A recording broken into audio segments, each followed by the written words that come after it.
1999的很多画面都带有一种半磨砂半反光的颗粒感，如果你看不出来的话，那我们放大一下。现在看清楚了吗？包括游戏界面也是。这种噪点纹理会让画面带有胶片感，就像一部老电影，让写实的风格带有一种出力的复古怀旧之感，这很契合1999的游戏设定。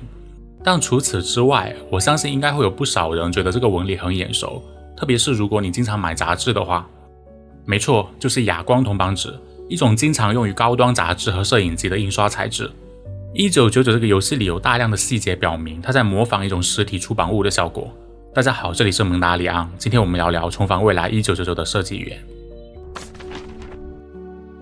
最能体现一个游戏设计理念的 UI 肯定是其中之一。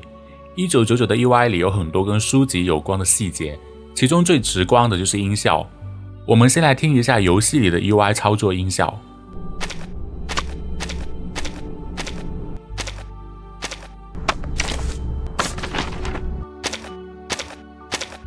听出来了吗？全都是纸张翻动的声音。然后是视觉层面，主界面的各种功能入口是纸张拼贴，任务列表是展开的纸条，剧情章节是一排书籍，角色图鉴是剪贴簿，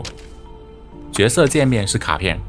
这里还有一个细节，当你想要标记一个角色的时候，一般游戏会用星标来表示收藏，或者用图钉来表示置顶。1999这里用的是回形针，而回形针在现实里是用来处理纸张的。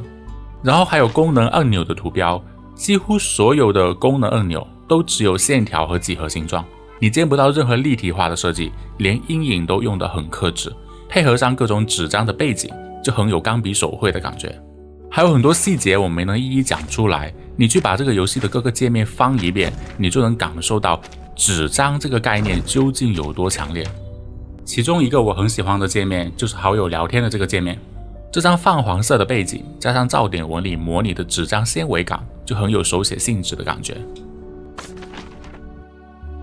字体是另一个1999非常特别的地方，1999使用的字体是衬线字体，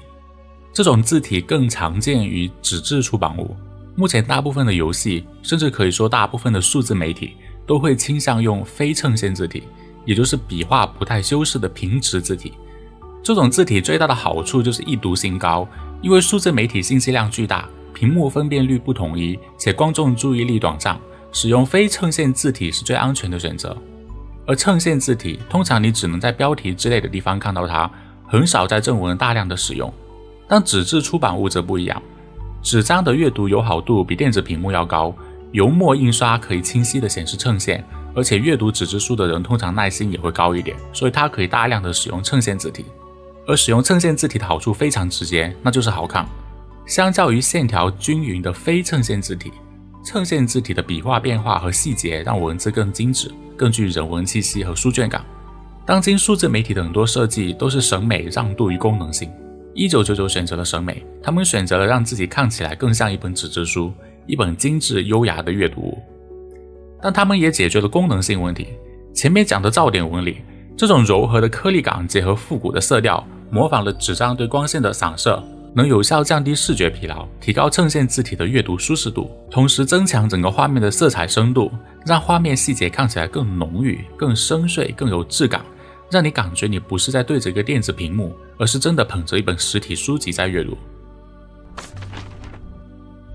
游戏的叙事是脱胎于其他叙事载体的，比如一些主流游戏会采用章幕的叙事结构，这是典型的影视化叙事。1999采用的是章节的结构，这是小说式叙事。1999的剧情用的是第三人称叙事，包含大量的旁白、动作描写、心理活动描写，这也是典型的文字叙事逻辑。游戏里每一章剧情的标题也都对经典文学和哲学名著进行了致敬。在我们的时代里，致敬的是美国作家海明威的同名短篇小说集，夜色温柔致敬的是美国作家菲茨杰拉德的同名长篇小说，故事一无所有致敬的是法国作家塞缪尔贝克特的短篇集，老虎的金黄来自阿根廷诗人博尔赫斯的诗集，洞穴的囚徒来自柏拉图的理想国，今夜星光灿烂来自普契尼的歌剧托斯卡，而孤独之歌这个词来自于德语，与尼采哲学中对孤独、超越和自我实现的探讨相关联。忧郁的热带来自同名的法国人类学名著，疯癫与文明来自福柯的哲学著作，所以可以说1999的叙事也是按照书籍的方式来呈现的，但不完全是。其实还有另一个设计元素，每一张的封面图片我原本以为都是按照书籍封面去设计的，但仔细看有一些并不是。比如这一张，你可以看到顶部的角色列表、标题、副标题、宣传文本、制作商标签，